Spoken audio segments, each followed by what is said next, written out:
வணக்க மக்களே, நான் ஹரிகரன் ஃபைட்டிங் இருந்து பேசுறேன். இந்த வீடியோ எதுக்குன்னா, இப்போ வந்து ஏன் UFC இந்தியால இன்னும் ஃபேமஸ் ஆகுற மற்ற ஸ்போர்ட்ஸ்க்கு ஈக்குவலா அதை வந்து பார்க்க போறோம்.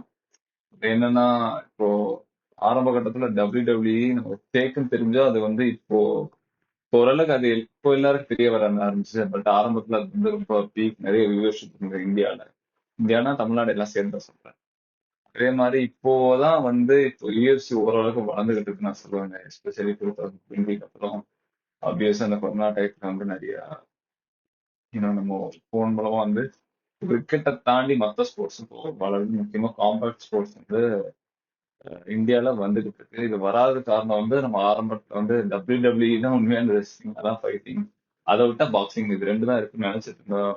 அந்த டயத்துல தான் இந்த UFC ஒன்று இப்போ ஓரளவுக்கு பூம் ஆயிட்டு இருக்கு. இப்போ வர்றதுக்கு காரணம் வந்து இப்போ ஓரளவுக்கு பெரிய பெரிய பிளேயர்ஸ் வந்து மத்த ஈவெண்ட்ல ஆடுறதும் ஒரு காரணம் சொன்னேன். இப்போ இங்கிலாந்து வந்து அங்க போய் ஆடினது பாக்ஸிங், அது ஓரளவுக்கு பாக்ஸிங் ஃபேன்ஸும் யூஎஸ்சி பார்க்க வாய்ப்பு இருக்கு. அப்புறம் வந்து இந்த கோனருக்கும் மேவதற்கு நடந்தது. இல்ல ஒரு சில டாப் கன் அட்லீஸ்ட் வந்து இப்போ ஏதாவது பாட்காஸ்ட்ல கூட, இப்போ ஜோரோகன் பாட்காஸ்ட்ல ஏதாவது பார்க்கலாம். இப்போ ஜிஎஸ்பி வந்து படத்துல நடிச்சாரு. இப்ப என்ன வின்டர் சோல்ஜர் நினைக்கிறேன். ஸோ இந்த மாதிரி அவங்க மத்த ஃபீல்டுக்கு போகும்போது கூட இவங்க யாருன்னு அது மூலமா யூஎஃப்சிக்கு வர வாய்ப்பு இருக்கு. இதைதான் டானா ஒயிட் நம்புறாரு. ஏன்னா ஒரு ஃபேமஸான பாக்ஸர், ஒரு ஃபேமஸான யூஎஃப்சி ஃபைட்டர் ஃபைட் பண்ணாங்க. ரெண்டு ரெண்டு ஸ்போர்ட்ஸுக்கும் இது வந்து ரொம்ப என்ன சொல்றது, ஒரு புது வியூஷன். முக்கியமா யூஎஃப்சி தான் அதுல பாக்ஸிங்கோட கம்மியான வியூஷன் இருக்கிறதுனால அதுக்கு வந்து ரொம்ப வர வாய்ப்பு இருக்கு. இப்போ கண்ட்ரி வைஸ் எடுத்துட்டோம்னா ஆப்வியஸா அமெரிக்கா தான் அதிகம் யூஎஃப்சில.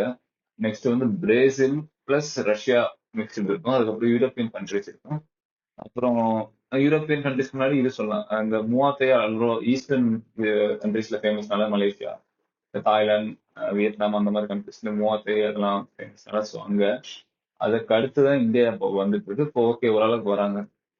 இந்தியா என்ன சொல்றது, அத்லீட் வைஸ் சரி, பார்ட்டிசிபென்ட்டும் சரி, ஆடியன்ஸ் வியூவர்ஷிப் நம்மளும் சரி, இப்போ யூஎஸ்சி மாறிட்டு இருக்கு. முக்கியமா 2024ல வந்து மாறணும். ஓகே. ஓகே.